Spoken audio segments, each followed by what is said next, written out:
Koordinasi yang sudah kita laksanakan atau kita lakukan ini tetap terjaga untuk harmonisasi, untuk koordinasi. Itu kita memang saling intens lah dalam hal memberikan informasi kaitan tentang pemutakhiran data pemilih. PDPP ini adalah amanah dari undang-undang yang memang wajib harus dilakukan oleh KPU di setiap tingkatan.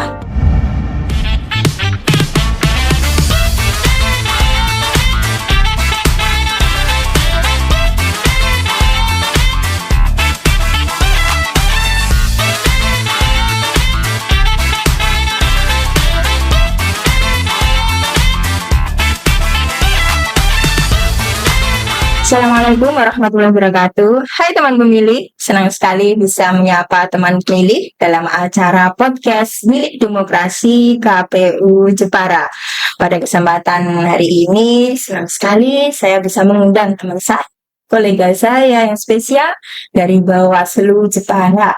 Karena saat ini kita akan ngobrol santai, akan mengupas tuntas terkait tahapan yang sedang dilakukan oleh KPU Jepara di luar tahapan pemilu dan pemilihan. Tentang apa coba? Kita sapa dulu tamu kita hari ini, Mas Ali Purnomo. Halo Mas Ali. Halo Bu Siti. Apa kabar? Baik.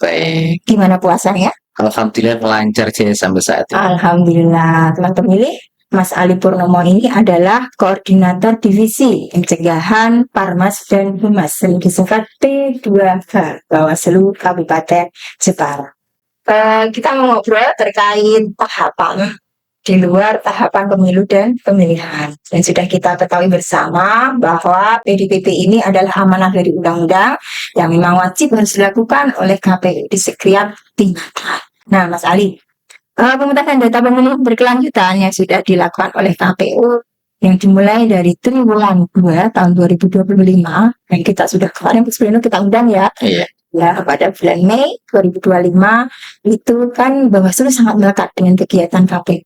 Itu gimana strategi pengawasan yang dilakukan oleh Bawaslu terkait pemutahiran data pemilih berkelanjutan? Strategi pengawasan yang dilakukan Bawaslu, karena kita kan di kabupaten kota ya. Tentu kita mengikuti instruksi dari RI kaitan tentang pengawasan pemutakhiran data pemilih. Kalau di teman-teman KPU itu kan merujuk di PKPU nomor 1 tahun 2025 ya. Kalau di Bawaslu itu merujuk di Bawaslu nomor 1 tahun 2025 dan di situ dijelaskan juga di SE surat edaran Bawaslu itu nomor 29 tahun 2025 kaitan tentang pengawasan pemutakhiran data pemilih. Tentu ada beberapa strategi pengawasan yang dijelaskan di situ. Itu yang pertama kaitan tentang strategi pengawasan di pemutakhiran data pemilih. Itu yang pertama adalah pencegahan. Yang kedua adalah pengawasan secara langsung. Yang ketiga itu adalah uji petik. Kalau di KPU mungkin cerdas ya, tapi kalau di Bawaslu itu cerdas tidak mengandung Bawaslu. Iya, tapi itu istilah kan di Bawaslu dan namanya itu uji petik. Yang keempat adalah pengawasan partisipatif. Ini saya jelaskan kaitan tentang strategi. Yang pertama kaitan tentang pencegahan. Ini ada beberapa yang perlu dilakukan di Bawaslu itu kaitan tentang pencegahan. Terutama adalah pertama adalah inventarisasi ya data pemilih di pemilu maupun pemilihan tegap terakhir yang kemarin. Termasuk pencegahan itu adalah kita melakukan atau mengadakan posko aduan masyarakat kaitan tentang pemutakhiran data pemilih berkelanjutan ini. Yang ketiga yaitu koordinasi dengan stakeholder, terutama di teman-teman KPU ya, karena secara teknis itu kan yang melakukan pemutakhiran data pemilih berkelanjutan ini kan teman-teman KPU. Salah satu kegiatan kita kan sebelum kita melakukan pleno kita juga ada koordinasi. Ya, makanya dengan Kodim, dengan Polres, dengan Bawaslu. Iya, makanya kita melakukan pencegahan ya, koordinasi dengan KPU. Pencegahannya bentuknya apa? Termasuk adalah kita memberikan himbauan ya, surat cinta, istilahnya surat cinta. Himbauan. Yang kedua adalah saran perbaikan. Manakala itu menyampaikan hasil pengawasan dari Bawaslu. Itu yang pertama kaitan tentang pencegahan ya.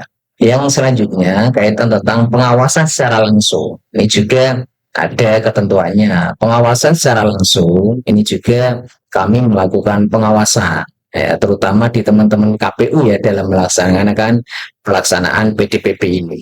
Maka kita ketika kita mendapat informasi Maaf nih Mas Ali, ini kita ngobrol aja.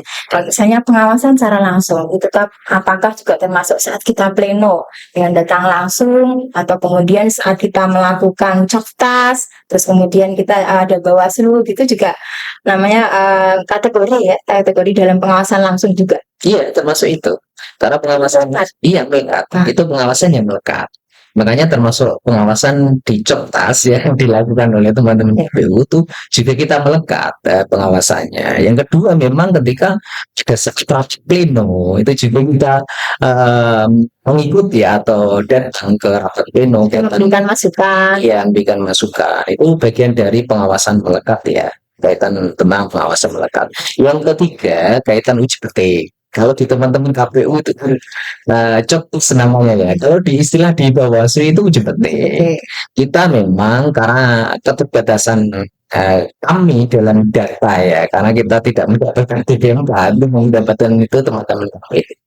Sehingga kita melakukan uji petik. Nah, uji petik ini adalah memang data yang kita peroleh dari apa kita memang koordinasi dengan stakeholder ya, terutama di tingkat desa ya. Sampling. Betul. Kita Uji petik ya termasuk sampling ya, ya bisa dikatakan dengan istilah sampling ya. Nah, salah satu data yang diperoleh dari stakeholder, misalnya Bawaslu kan koordinasi dengan Kodim misalnya. Ada data-data, ada nama pemilih 10 gitu. Misalnya nanti di uji petik diambil 2 atau berapa atau seluruhnya gitu. Iya, kita sifatnya gini kalau uji petik itu. Kita sifatnya itu adalah yang pertama koordinasi ya uji petik itu. Memang karena keterbatasan data yang kita peroleh, otomatis kan kita koordinasi dengan lembaga atau organisasi yang terkait. Yang pertama terutama adalah di tingkat desa ya. Karena kaitan tentang uji petik ini memang kita memperoleh data itu ya informasi dari orang meninggal dunia maupun pemilih pemula. Tapi kaitan tentang pemilih pemula itu memang kita uji petiknya di sekolah Mbak Siti. Oh gitu. Sekolah menengah atas lah, SMA tingkatan SMA sederajat itu memang kita uji petik ke sana. Karena apa? Karena potensi pemilih pemula itu kan, nah pemilih baru itu kan memang di tingkatan SMA ya. Karena memang informasi dari tingkat desa itu memang kalau pemilih pemula itu informasinya masih terbatas ya. Namun kalau kita koordinasi dengan di tingkat sekolah, di tingkat SMA sederajat itu memang kita dapat ini menginventarisasi kaitan tentang data pemilih pemula. Itu yang keempat adalah pengawasan partisipatif. Iya, itu langkah-langkah ya. Langkah-langkah dalam strategi pengawasannya. Iya. Yang keempat itu adalah pengawasan partisipatif. Nah, pengawasan partisipatif itu apa? Ya, memang kita merangkul masyarakat. Terutama ini, Bawaslu itu membentuk kader, namanya kader P2P ya. P2P. Ya, P2P itu pendidikan pengawasan partisipatif. Oh gitu. Nah, itu dilakukan Itu anggarannya siapa aja Mas? itu ada instruksi dari RI yang mana itu memang ada kegiatan pendidikan. Pendidikan pengawasan partisipatif itu untuk pesertanya itu nanti kan memang ada pendidikannya ya beberapa tampung gitu atau memang pendidikan ya artinya ya pendidikan itu kalau kemarin itu daring ya, tapi yang tahun 2005 itu ada dua metode kaitan tentang pembentukan kader pengawasan partisipatif itu. Yang pertama itu luring, itu dilaksanakan di tingkat provinsi, terus yang kedua itu daring. Nah, daring itu juga melibatkan di tingkat kabupaten. Jadi pesertanya itu memang kita mendaftarkan lewat kabupaten ke provinsi, nanti ketika sudah di ACC nanti ada template kaitan dengan itu kuotanya ada Mas, misalnya ya ada Jepara itu ada ditentukan juga ya ditentukan dari provinsi karena itu diusulkan langsung ke Bawaslu RI. Itu kaitan tentang pengawasan partisipatif. Jadi strategi pengawasannya itu sudah dijelaskan ya di Jadi ada Bawaslu 1 itu. pengawasan ya, Iya, iya. termasuk pencegahan juga. Jadi pada saat Bawaslu melakukan pengawasan, ada pencegahan juga tadi, ada pengujian, ada apa lagi mas, misalnya pencegahan, pemetaan kerawanan. Nah, pemetaan. Dalam proses pemutakhiran data pemilih yang memang kita lakukan secara berkelanjutan, itu temuan apa yang paling banyak ditemukan oleh Bawaslu terkait proses PDPP? Kalau Tapi untuk kita lebih, ternyata proses PDPP itu banyak di masa ini loh. Mungkin kita dalam apa namanya dapatkan data pemilih, elemen datanya kurang banyak, atau mungkin juga kurang transparan.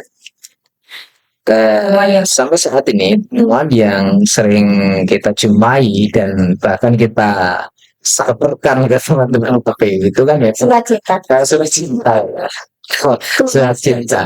Itu yang pertama adalah data yang kategori TNS. Itu yang banyak itu memang meninggal dunia. Yang meninggal dunia. Karena memang meninggal dunia itu kan memang kita bisa koordinasi di tingkat desa kaitan perolehan data tentang TNS itu meninggal dunia itu termasuk di lingkungan ini sekretariat di bawah jajaran Bawaslu itu mulai dari pimpinan sampai ke itu kan memang di lingkungan otomatis kan mungkin tetangganya, saudaranya ada yang meninggal itu kan memang nanti dibuktikan dengan ini didasari dengan data pendukung ya surat Terima kasih sekali Mas Ali kemarin Bawaslu juga ngasih masukan ya terkait dengan data yang meninggal dunia dan disertai dengan dokumen pendukungnya. Jadi kita juga melakukan coktas, itu termasuk yang kita coktas itu juga yang pemilih meninggal dunia. Kadang juga dokumennya kurang lengkap, kita juga melakukan coktas. Kemudian juga kita mendapatkan data juga dari BPJS, dari BPS yang keterangannya meninggal, itu pun harus kita validasi ke lapangan. Jadi kadang sudah ada keterangan meninggal, ternyata di lapangan masih ditemukan masih hidup kan gitu. Jadi kita lakukan verifikasinya ke lapangan dengan coktas dan kita selalu menggandeng Bawaslu. Oke, Mas Ali, terima kasih untuk obrolannya ya. Lagi ini kembali ke pengawasan, tinggi. Mekanisme pengawasan yang disampaikan, penyampaiannya ke KPU seperti apa? Sebenarnya saya sudah paham karena sering mendapatkan himbauan kan gitu ya. Tapi biar pemilih ini bisa lebih mendapatkan informasi secara komprehensif langsung dari narsumnya untuk disampaikan penyampaian hasil pengawasan kepada KPU itu seperti apa? Enggak, silakan. Ya, penyampaian hasil pengawasan ke KPU tentu ya memang dari hasil uji petik tadi, yaitu kita koordinasi dengan desa maupun aduan dari masyarakat, ya laporan dari masyarakat kaitan tentang data pemilih yang kategori TNS maupun pemilih yang MS termasuk adalah pemilih pemula itu nanti karena memang kita kan butuh cross check ya, cross check data itu ketika kita menemukan atau menghasilkan hasil pengawasan dari uji petik itu kita cross checknya melalui apa ya cek DPT online karena memang kita kan kayak itu akses ini kan memang ada keterbatasannya sehingga memang kita cross check itu ke cek DPT online. Ya, ada beberapa nama nick itu kan ada sehingga kita memang mengecek di ini DPT online ketika kalau memang nama tersebut, nick tersebut itu sudah seumpama kalau orang meninggal ya itu kalau memang di situ kok masih ada dicek DPT online baru kita sampaikan ke teman-teman KPU. Begitu juga dengan pemilih pemula. Manakala kalau memang kita mendapatkan data pemilih pemula dari hasil pengawasan itu, yang di situ dari nick itu kita cek di DPT online. Ketika kalau di DPT online itu belum masuk dan kita identifikasi itu nama tersebut itu sudah memenuhi usia 17 tahun, maka kita memberikan surat cinta biasanya, surat cinta saran perbaikan ke teman-teman KPU untuk bisa ditindaklanjuti. Jadi mekanismenya Bawaslu teknik di info pemilu dicek di DPT online, kemudian ketika belum terdaftar baru kita dikirimkan ke KPU untuk sebagai saran perbaikan. Kita memilih. Jadi memang kita sangat terbantu dengan adanya saran perbaikan dari Bawaslu. Jadi data pemilih kita lebih akurat, lebih komprehensif. Juga kita juga butuh partisipasi juga dari masyarakat. Ya, jadi bisa secara mandiri lewat cek DPT online, tinggal ketik nik, nanti di situ sudah ada hasilnya, apakah teman pemilih atau mungkin saudara pemilih itu sudah masuk dalam database kelahiran data pemilih berkelanjutan gitu. Kemudian Mas Ali, saya juga pengen tahu nih, saya sering dapat rekomendasi perbaikan yang surat cinta tadi kan gitu ya. Jadi sejauh mana menurut Mas Ali tindak lanjut kami dari KPU untuk menindaklanjuti rekom dari Bawaslu saran terbaik ini juga untuk masukan buat kami di KPU juga gitu. Apakah tetap langsung ditindaklanjuti nanti dulu gitu atau menunggu saat berikutnya? Enggak bisa sampaikan ke teman. Alhamdulillah sampai saat ini itu sampai ke saran perbaikan ya. Belum sampai ke rekomendasi ya, rekomendasi Bawaslu. Nah, sampai saat ini alhamdulillah saran perbaikan yang kami sampaikan ke teman-teman KPU itu alhamdulillah bisa ditindaklanjuti. Sehingga sampai saat ini ya sampai saat ini ya dapat berjalan dengan baik lah katakan. Itu. Sebenarnya terkait tindak lanjutnya. Jadi memang teman pemilih ini juga untuk persiapan nanti untuk PDTB di tahun 2026 yang kita insya Allah akan melakukan pleno terbuka nanti tanggal 1 atau 2 April. Insya Allah kita mau ambil yang tanggal 2 April 2026 nanti. Saat ini juga kita sedang melakukan pencermatan data yang memang kita siapkan untuk nanti di pleno terbuka tanggal 2 April 2026. Kemudian Mas Ali, terkait kendala dari Bawaslu dalam melakukan pengawasan itu jangan aksesi dalih terus. Beberapa kendala ya, mungkin juga dijumpai di teman-teman KPU juga. Itu yang pertama, kendala kaitan tentang pengawasan PDPP ini, itu yang pertama adalah data DP4 itu. Karena data DP4 itu yang menerbitkan itu hanya di teman-teman KPU. Karena Bawaslu itu kan belum dikasih ya dari data DP4 kami kasihkan Bawaslu yang cepat. Ya, sesuai dengan tugas masing-masing. Kalau teman-teman KPU kan memang secara teknis ya, administrasi. Iya, dengan koordinasi ke sekolah-sekolah, dengan instansi terkait seperti Kodim, Polres, kan seperti. Pokoknya itu yang pertama adalah kendalanya itu adalah kita tidak mendapatkan data DP4 ya. Yang kedua tentu memang akses di dalam itu kita juga artinya tidak bisa mengakses. Itu manakala gini, ketika kita melakukan hasil pengawasan uji petik tadi ya mendapatkan data dari hasil pengawasan itu. Kalau kita mendapatkan atau bisa mengakses Sidali ini kan tentu kita bisa meng-cross-check ke Sidali. Ketika manakala dicek di DPT online itu masih muncul dan dicek di Sidali ini sudah tidak ada, berarti kan kita tidak perlu untuk memberikan saran perbaikan ya ke teman-teman KPU. Namun ketika memang kalau masih di DPT online ini, cek DPT online ini memang masih ada seumpama bagi yang PMS, tentu memang kita memberikan saran perbaikan. Itu yang kedua. Yang ketiga, ini yang kita jumpai kendala bersama-sama ya. Kita nggak punya jajaran ad hoc ini. belum punya. Karena di masa apa? Ya. Tentu Karena sampai kita kalau memang sudah ada jajaran ad hoc ini sangat terbantu karena memang pemutakhiran data pemilih ini kan langsung di lapangan ya. Kalau kita di jajaran ini Bawaslu sekretariat itu kan keterbatasan jumlah ya. Jadi begitu juga mungkin dijumpai teman-teman KPU ya kaitan tentang SDM. Jadi itu ada beberapa kendala lah kaitan tentang pengawasan pemutakhiran data pemilih. Jadi kembali lagi ke tema kita sinergitas KPU dan Bawaslu. Kalau ini memang khusus terkait dengan data pemilih berkelanjutan. Kalau misalnya secara umum gitu, saling ya, efektivitas terkait sinergitas antara Bawaslu dengan KPU itu menurut Mas Ali selama ini efektif enggak sinergi kita selama ini? Kemarin pada saat pemilu, pilkada, ataupun saat ini di tahapan yang sedang kita lakukan khususnya untuk divisi saya perencanaan data dan informasi yaitu terkait pemutakhiran data pemilih berkelanjutan. Efektif enggak?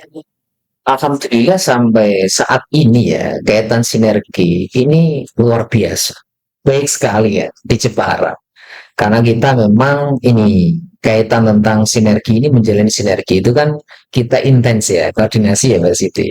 Makanya tadi kalau efektivitas ya sampai saat ini kan tidak ada persoalan ya di Kabupaten Jepara ya antara Bawaslu sama KPU kaitan tentang pemutakhiran data pemilih ini berjalan dengan baik, kolaborasi dengan baik ya bersinergi Juga saling dengan baik. transparan juga ya. Iya, kita ya artinya saling memberikan informasi ya, koordinasi itu sehingga sampai saat ini tentang efektivitas untuk pemutakhiran data pemilih di Kabupaten Jepara ini ya berjalan dengan baik dan lancar. KPU dan Bawaslu itu sangat sinergi. Tidak ada kata-kata Tom and Jerry lagi ya Mas ya, Mas Iya. Ali.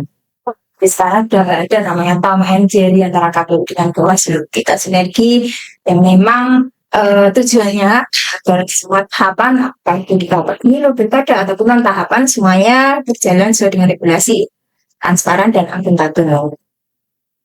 Ini Mas, saya juga minta sekali terkait untuk meningkatkan kualitas PDBB ke depan itu.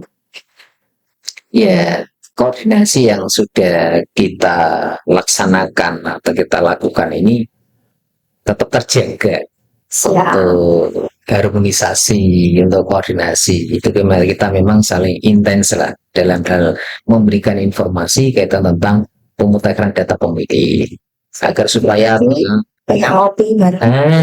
setidaknya biasanya yang sekarang tren itu apa? Itu jagung sambil ngopi, sambil diskusi, memberikan informasi, ya itu ya. Itu yang Ngopi memang malah pikir ya. gitu. Dan ngopi latte cappuccino.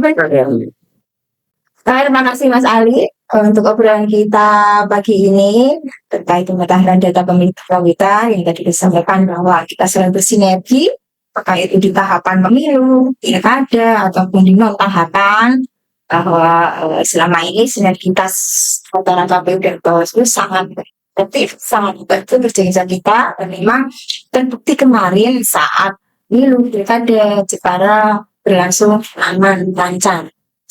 Ada closing statement monggo disampaikan pada pemilih dan obrolan kita hari ini ataupun harapan bisa disampaikan oleh Mas Ali kepada pemilih dan masyarakat Jepara untuk pilkada ke depan dan juga untuk kegiatan yang sedang kita lakukan dalam data pemilih berkelanjutan. Silakan disampaikan. Masyarakat ya di Kabupaten Jepara untuk berperan aktif ya kaitan pemilu dan pemilihan. Baik di dalam menggunakan hak pilihnya maupun kaitan tentang pengawasan ya. Karena memang masyarakat ini perannya sangat besar sekali dalam menentukan kualitas demokrasi terutama yang di Jepara ini. Maka dari itu harapan dari kami dari Bawaslu Kabupaten Jepara, masyarakat Jepara itu semakin cerdas dan semakin aktif kaitan tentang pemilu maupun pemilihan. Itu. Jadi partisipasi aktif dari masyarakat sangat kita butuhkan. Saat ini saya tekankan sekali lagi bahwa pemetaan data pemilih berkelanjutan yang kita lakukan saat ini membutuhkan partisipasi aktif dari masyarakat. Masyarakat bisa datang langsung ke KPU dengan membawa dokumen pendukung terkait pemilih baru, dan pemilih meninggal dunia atau perbaikan elemen data. Bisa berupa KTP atau KK yang bersangkutan. Nah, kalau misalnya nggak perlu repot-repot ke KPU Jepara, bisa kontak kami di nomor WA bahwa dengan detail nggak ada atau dengan platform. Oke Mas Ali, saya ucapkan terima kasih atas kehadirannya. Sama-sama. Kehadirannya yang sangat menarik. Sampai berkelanjutan, semoga bisa memberikan informasi yang komprehensif kepada masyarakat, kepada para pemilih, bermanfaat. Nanti saya juga mohon maaf banyak kekurangan atau hal-hal yang mungkin saya ingat di dalam obrolannya itu Mas Ali. Saya di sini mengucapkan terima kasih atas perhatiannya. Pamit. Assalamualaikum warahmatullahi wabarakatuh.